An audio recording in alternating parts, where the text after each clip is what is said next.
Bonjour à tous, bienvenue dans l'horoscope de la semaine, toujours très attendu, semaine importante avec la pleine lune d'octobre, 14 degrés dans le Bélier, sur l'étoile fixe Alphératz.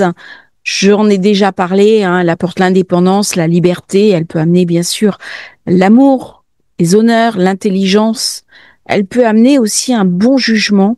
On en a bien besoin dans les temps qui viennent pour essayer de se débattre avec la complexité ambiante. Par contre, attention parce que vu les configurations en présence, c'est quand même à prendre avec des pincettes. J'ai un Mercure qui est quinconce à Neptune du 6 au 7 octobre. Ça m'amène de l'imagination, de la sensibilité, mais par contre, ça peut fausser le jugement. Je peux avoir du mal à être focus sur ce que j'ai à faire. Il y a beaucoup de nervosité, il y a beaucoup d'insatisfaction, et du coup, je peux avoir du mal à me concentrer. Je peux rêvasser, je peux imaginer des choses, ça va perturber les communications. Ça amène aussi un sentiment d'isolement, de solitude. Évitez les personnes négatives, les personnes qui volent votre énergie. On a besoin de se réfugier dans un endroit paisible, calme, pour récupérer. N'hésitez pas à débrancher votre téléphone. N'hésitez pas à couper vos communications pendant quelques jours parce que vous allez être particulièrement sensible. D'autant que nous avons un aspect, je viens d'enregistrer aussi la vidéo, Eris, conjoint Chiron, pendant toute la semaine, qui va avoir des répercussions sur la suite de l'histoire. La vidéo va sortir lundi. Vous l'aurez en ligne. J'aurai Mercure, quinconce à Uranus, jusqu'au 9 octobre. Du coup, ça amène de l'agitation mentale. Beaucoup d'idées, beaucoup d'émulsions mentales. Mais alors, j'ai du mal à mettre sur pied. J'ai du mal à planifier, j'ai du mal à organiser parce que c'est typiquement les personnes qui ont de l'hyperactivité mentale, qui ont du mal à se concentrer, à être focus. Du coup, ça ramène un petit peu de la nervosité, de l'anxiété nerveuse. Il y a beaucoup de choses à faire, mais on a du mal à planifier tout ça. Donc, développez de l'autodiscipline, prenez du repos, prenez des tisanes éventuellement pour calmer l'agitation mentale, des compléments alimentaires, parce qu'on va avoir du mal à réfléchir correctement. Par contre, la pensée peut devenir originale. Donc ça va amener des solutions différentes de celles que je pouvais imaginer. Même période, Mercure très sollicité, on voit comment c'est complexe, il est carré à Pluton. Donc ça amène une réflexion profonde, des interactions intenses, mais par contre, il y a quelque chose qui ne colle pas. C'est idéal pour la recherche, pour la découverte de secrets, pour la résolution de mystères, mais attention, il y a des scandales qui vont sortir. S'il y a des personnes de votre entourage qui parlent mal de vous, vous allez le savoir.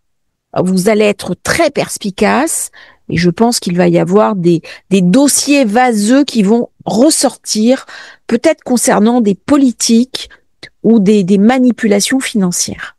Donc, évitez les extrêmes, évitez les techniques manipulatrices. Faites attention aussi durant cette période aux manipulateurs. Ça peut amener bien sûr des critiques, ça peut amener des conflits. Donc, prenez du recul, calmez les choses. Tant que Mercure est carré à Pluton, c'est pas le moment de recruter quelqu'un, c'est pas le moment de prendre des décisions qui hypothèquent l'avenir, sauf si vraiment vous êtes sûr de la personne. Donc évitez le côté belliqueux qu'on peut mettre en avant. Alors j'ai quand même un apaisant, que Mercure passe le 6 dans le signe du Scorpion, donc on va avoir un esprit beaucoup plus caustique.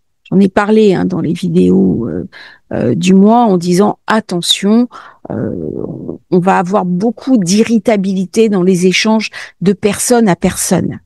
Ça va être assez dur, hein. Tout le temps où Mercure est dans le Scorpion, il est pas très à l'aise. Alors je m'excuse pour les personnes qui l'ont dans leur thème personnel. En général, on arrive à s'adapter. On arrive à travailler dessus. Ça va donner des personnes, quand c'est en natal, qui ont un esprit très, très pointu. Ça va donner des très bons thérapeutes, des personnes qui investiguent, des personnes qui sont capables de voir ce que les autres ne voient pas. Ça amène beaucoup, beaucoup d'intuition. Mais par contre, quand c'est en passage planétaire collectif, c'est un peu dur. Et ce carré, il sera exact le 7. Donc, à partir du 9, pas de problème, c'est passé. Donc, je parlais de Vénus sextile à Jupiter, entre le 6, donc lundi, jusqu'à vendredi. Très bonne période, ça amène de la chance, ça amène du bonheur, ça amène de la popularité. C'est très bien pour tout ce qui est relations sociales, amoureuses, le charme, le charisme. On est plus séduisant. Une période où on peut avoir envie de dépenser de l'argent pour soi. Par contre, attention, je fais flamber la carte bleue, mais mon conjoint ou ma conjointe n'est pas d'accord. Donc, vous voyez, ça crée de la tension. Ça crée une espèce de difficulté, d'autant que Vénus, si elle est bien aspectée avec Jupiter, que ça mène de la chance, que ça m'amène des opportunités. Elle s'oppose à Saturne du 9 au 12 octobre. Donc ça, c'est quand même un signe qui est difficile parce que ça va amener des retards, ça va amener des limitations qui vont impacter la vie amoureuse et les finances. Alors, en plus, avec le carré Jupiter, Eris, Chiron, vous voyez, il y a quand même quelque chose de tendu au niveau des finances. On peut ressentir de la pression de la part de nos proches, de la pression de la part de son banquier. Comment je vais pouvoir travailler dur? Comment je vais pouvoir agir concrètement? Comment je vais pouvoir apurer un petit peu mes finances? Comment je vais pouvoir revoir mes stratégies?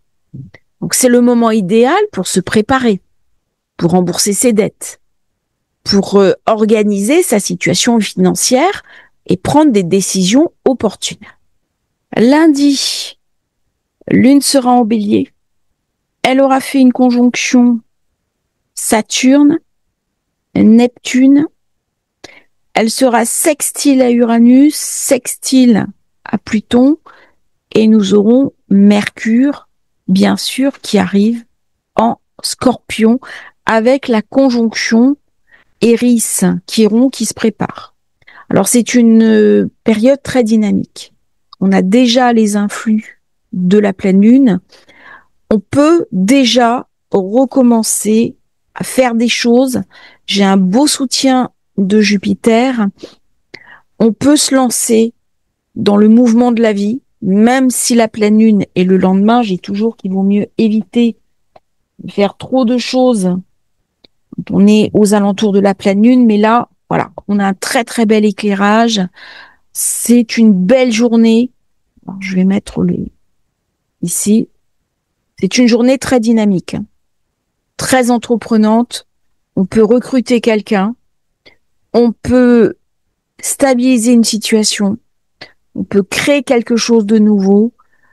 Il faudra juste faire attention avec le passage Mercure-Scorpion qui peut amener une dent un petit peu dure. Mais c'est vraiment une période très intéressante.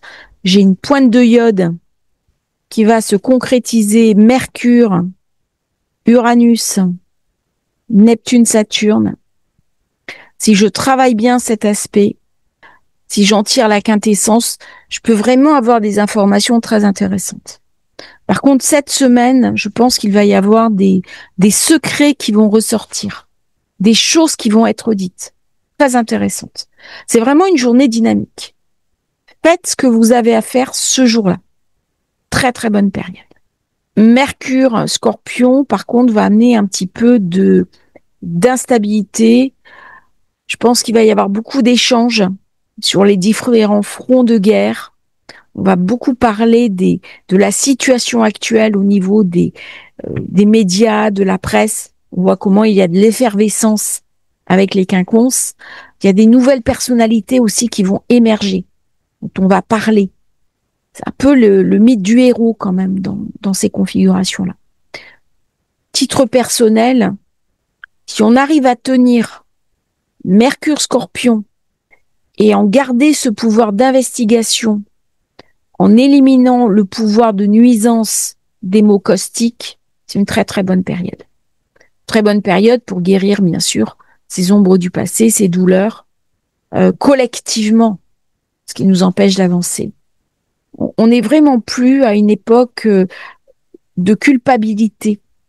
On est invité à s'extraire de la culpabilité. On passera pas dans l'ère du Verseau avec la culpabilité du Poisson. Comment je vais pouvoir l'expurger? Comment je vais pouvoir m'en défausser quelque part? C'est comme de la boue qui colle aux chaussures, et là, il faut nettoyer les chaussures. C'est ce que vient raconter Chiron Iris, le Bélier, on est dans le renouveau.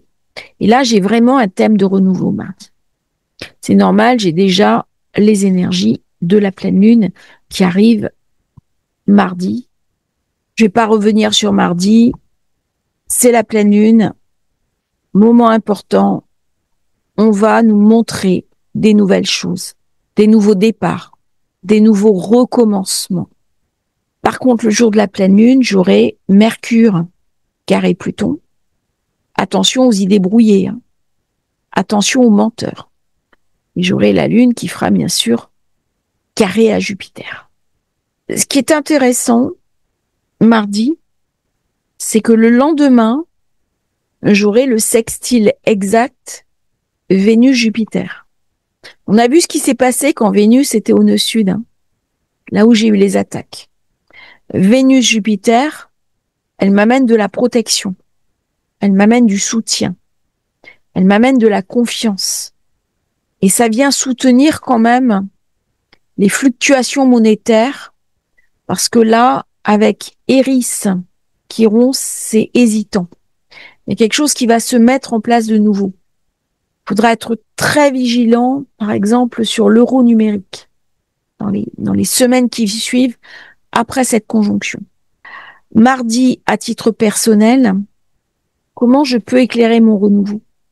Comment je peux utiliser cette pleine lune pour regarder quelque chose, pour mettre en place quelque chose de nouveau? Là, on est dans l'action. C'est éviter que mes douleurs du passé m'empêchent d'agir. C'est arrêter ma procrastination. Mercredi, la lune sera en Taureau. Elle aura passé Chiron Eris. Je l'ai mis en fin d'après-midi. Taureau, c'est le bien-être, l'équilibre, se faire plaisir. Sauf qu'elle va faire un carré avec Pluton. La profondeur. Et en même temps, Pluton fait un carré à Mercure. Donc là, il est possible que ce jour-là, on soit en colère contre ses enfants. Tout ce qui est l'enfance va nous poser problème. C'est pas une très bonne journée pour le commerce et pour les commerciaux. Une journée, on peut prendre un peu de recul parce que c'est comme si les gens étaient stressés. Il y a beaucoup de nervosité ambiante mercredi. Beaucoup de stress. Je pense que la précédente pleine lune aura été difficile. Et là, on voit comment il y a du stress.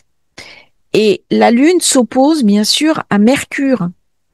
Donc, il y a des événements mondiaux qui se sont déclenchés avec la presse qui va être en effervescence. Ça concerne aussi des personnes jeunes. Alors, c'est une très bonne période pour les enquêteurs, pour les psychologues, les psychothérapeutes, pour se faire soigner, pour guérir de quelque chose. Très bonne période aussi pour tout ce qui est achat produits esthétiques. Par contre, attention, on risque de dépenser plus que de raison, même si Vénus fait un beau sextile à Jupiter. Il peut y avoir des tensions aussi au niveau monétaire, au niveau financier. Mercure passe sous le contrôle de Mars. Donc, une partie de l'énergie va devenir guerrière. On va beaucoup nous parler de défense du territoire. Alors, ce qui est intéressant, c'est que j'ai Uranus, il fait le quinconce avec Mercure, mais j'ai aussi Neptune qui est au degré 1, et Pluton au degré 1. Donc on voit bien comment on rééquilibre sur un renouveau. Mercredi, c'est une très bonne journée pour prendre des décisions de rupture, de cassure, si je dois me séparer de quelqu'un, si je dois déclencher, alors ça peut arriver, une confrontation avec une personne, très très bonne période. Ça arrive à certains moments. J'ai besoin d'avoir une information, il y a quelqu'un qui me ment, quelqu'un qui triche, eh bien c'est la bonne journée pour faire ça. Jeudi, nous aurons la Lune qui ira vers Uranus rétrograde. La Lune est toujours Taureau. Par contre, je l'ai mis à 18h, je vais corriger. Voilà, la Lune en Taureau, c'est une Lune qui est beaucoup plus stable, qui apaise. Une bonne journée, jeudi. La Lune qui fait un beau sextile à Jupiter et un beau trigone à Vénus. C'est une belle journée. C'est une journée pour prendre des décisions intéressantes. Elle fait un quinconce avec le Soleil. Donc ça donne toujours un éclairage. Bel aspect à Vénus, bel aspect à Jupiter. Elle crée un équilibre. Ça crée une nouvelle dynamique. Par contre, j'ai Mercure qui arrive vers Mars et on commence à voir un début de colère apparaître. Donc ne vous laissez pas pourrir cette journée qui est une belle journée.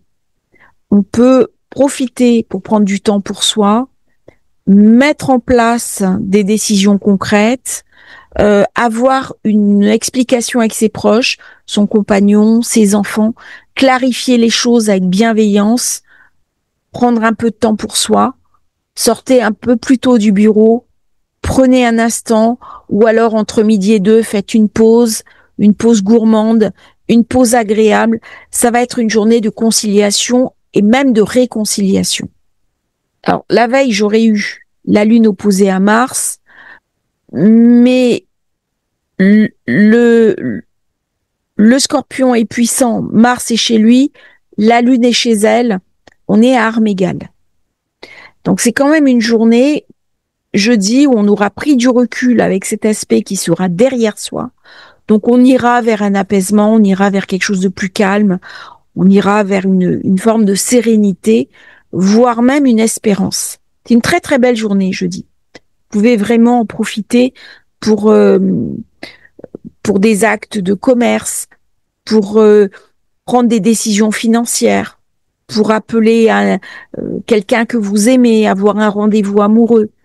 C'est une belle journée affective aussi. C'est une journée d'équilibre. Hein. On est invité à mettre sa bienveillance en avant. Vendredi, c'est une journée que j'aime beaucoup. La Lune est en Gémeaux avec Uranus. Il est possible que vendredi, on ait des publications concernant les nouvelles technologies, la communication. Très très bon pour tout ce qui est communicant, marketing en ligne, crypto-monnaie, tout ce qui est nouveauté. C'est une lune qui communique, qui parle, qui négocie, très bon pour les commerciaux, très bon pour convaincre, pour échanger, pour apprendre, pour transmettre. Il y a de l'innovation. Elle est bien aspectée avec Vénus, bien aspectée avec Saturne, Neptune, bien aspectée avec Pluton. Qu'est-ce qu'on veut de mieux? Elle déclenche le bel aspect Pluton, Uranus, Saturne, Neptune. Du côté d'Uranus, elle amène de l'innovation. Et elle crée là vraiment une belle stabilité, une belle compréhension, une dynamique magnifique. Mercure sera sorti de l'orbe de Pluton, donc je retrouve des idées claires. C'est vrai que début de semaine, je peux avoir un peu les idées embrumées, avoir de la colère, avoir du ressentiment, avoir des choses qui ne me plaisent pas. Fin de semaine, on est beaucoup plus dans l'apaisement. Alors prenez éventuellement une RTT, prenez votre après-midi, profitez avec vos proches, profitez pour vous faire du bien, pour faire quelque chose que vous aimez faire. Si vous travaillez, eh bien, essayez d'en profiter pour des rendez-vous importants, des choses qui vont bien se passer. C'est vraiment une belle journée. Il y a, je pense qu'au niveau collectif, des belles choses qui vont sortir vendredi, des belles surprises. Je pense que vendredi est un jour qui va faire date, qui va marquer les esprits. Ça fait du bien quand on a des journées comme ça, hein. Alors bien sûr, le soir, on peut sortir, voir des amis, sortir avec son ami ou son ami, euh, profiter de la vie, aller au concert, aller au théâtre. Le Gémeaux, c'est le théâtre. Euh, Écouter une conférence, aller au cinéma, se faire un plateau télé devant un film, passer un moment de communication. C'est un moment pour avoir une belle conversation, les échanges littéraires, voilà, c'est vraiment une belle journée à profiter et une belle soirée à se donner. J'aime bien quand j'annonce des belles journées comme ça. Le lendemain, samedi, jour intéressant, nous aurons eu, j'ai dit, Mars qui avait fait un cerf-volant avec Saturne-Neptune, Mercure, le Soleil, et la dernière qui ferme la marche, c'est Vénus. Donc c'est elle qui va boucler les événements samedi de ce qui sera passé avec Mars au moment du cerf-volant. Je vais peut-être vous faire une vidéo sur le sujet parce que samedi va être une journée intéressante. Ça va être une journée où on va boucler un dossier. On va refermer une page. J'ai un bel aspect Soleil-Lune. Ça amène toujours du positif. Et l'opposition Vénus-Saturne, au final, crée une nouvelle dynamique puisque Vénus est en bel aspect à Pluton et en bel aspect à Uranus. C'est une journée phare samedi. C'est une journée où on peut clore un dossier, profiter pour échanger autour du petit déjeuner, faire un brunch en famille, discuter, écouter ses enfants, renouer le dialogue avec une personne avec qui on n'avait plus d'échange. Ça amène des solutions positives. Vous étiez fâché avec un membre de votre famille, vous l'appelez. C'est vraiment une période où des mots bienveillants peuvent être dits. Même si j'ai Mercure qui va vers Mars. Les deux n'ont plus vraiment d'aspect à Pluton. Et c'est une journée intéressante.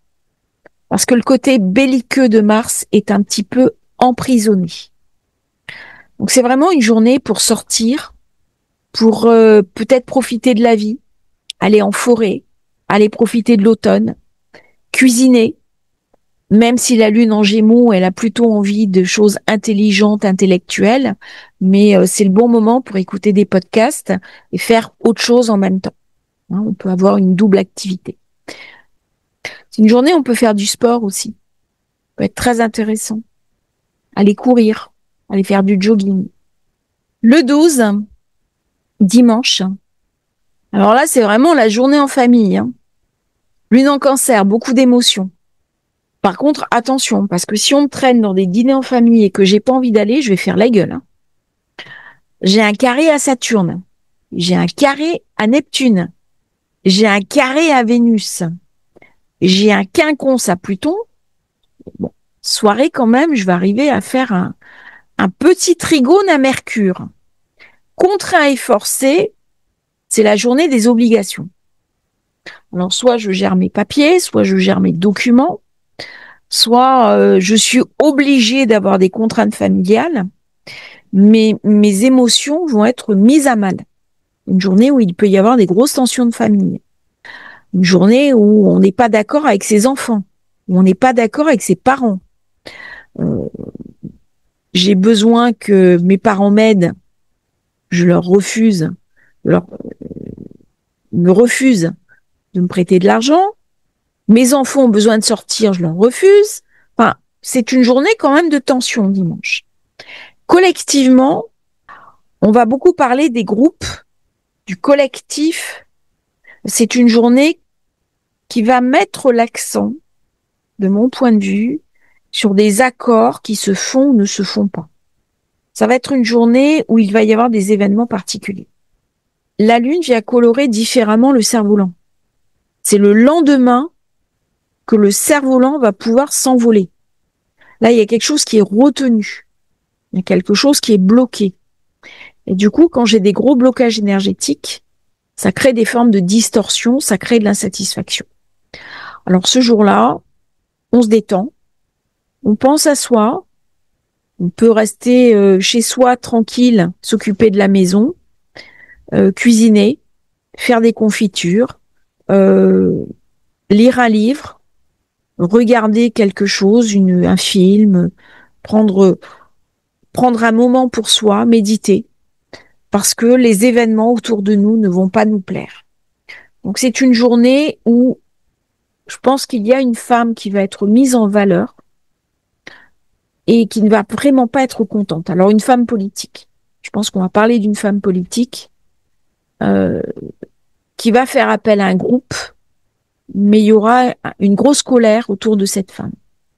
Au niveau de la semaine, vous avez vu qu'Uranus est en bonne santé. Ça limite quand même les tensions au niveau des grèves.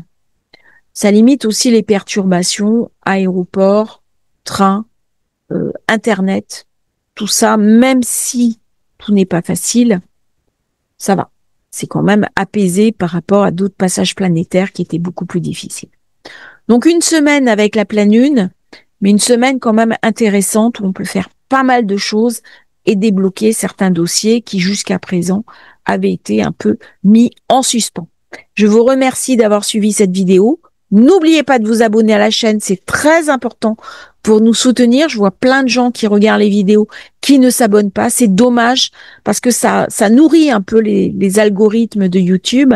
Et moi, ça m'incite à faire plus de vidéos, plus de transmissions et de partage. Et vous avez la newsletter pour vous abonner et recevoir des informations complémentaires. Merci à tous, bon dimanche, bonne semaine et à bientôt pour une nouvelle transmission sur Astrologie facile.